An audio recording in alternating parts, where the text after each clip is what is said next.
Hallo, hier ist Na. Frittierte Aubergine im Teigmantel mit Bratensauce gehört für mich in die Top 10 meiner Lieblingsessen. Es ist vegan und schmeckt super lecker. Lochzwiebel in Scheiben schneiden. Knoblauchzehen grob hacken.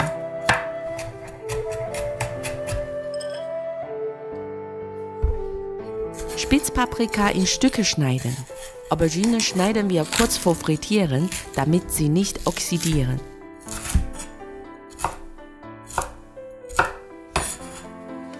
Wir bereiten die Bratensauce vor. 10 Gramm Speisestärke, halb Teelöffel Salz, 100 Milliliter Wasser, gut vermengen.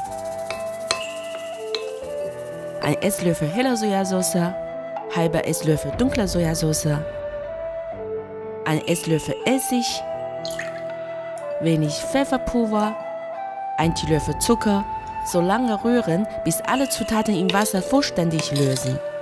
75 Gramm Speisestärke, 60 Gramm Weizenmehl, 120 Milliliter Wasser zu einer dickflüssigen Masse verrühren.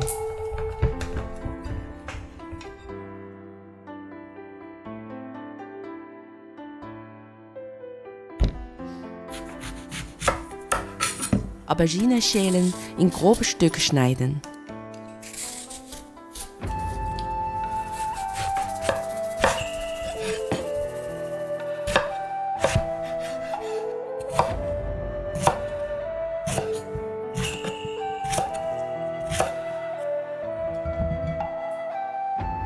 Mit Teig überziehen.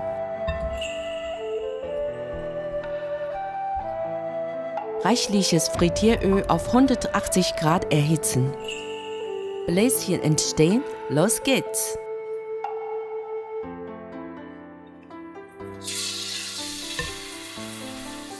Hier sollten wir aufpassen, nicht alle Auberginestücke auf einmal in das Öl geben, so sinkt die Öltemperatur rasant.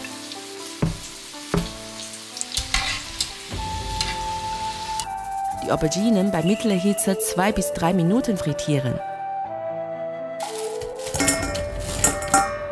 Bei großer Hitze wieder 1 Minute frittieren.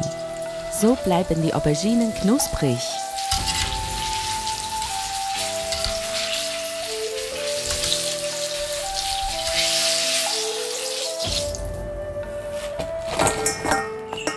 Wenig Speiseöl stark erhitzen. Lochzwiebel und Knoblauch einschwitzen.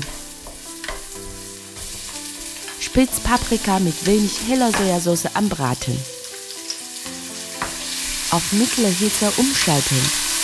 Bratensauce in die Pfanne geben, ständig rühren, bis die Sauce angedickt ist.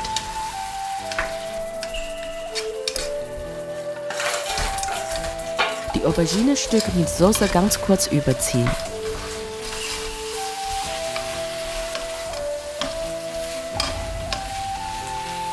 So ist das Gericht, das das Heimweh hervorruft und wieder tröstet.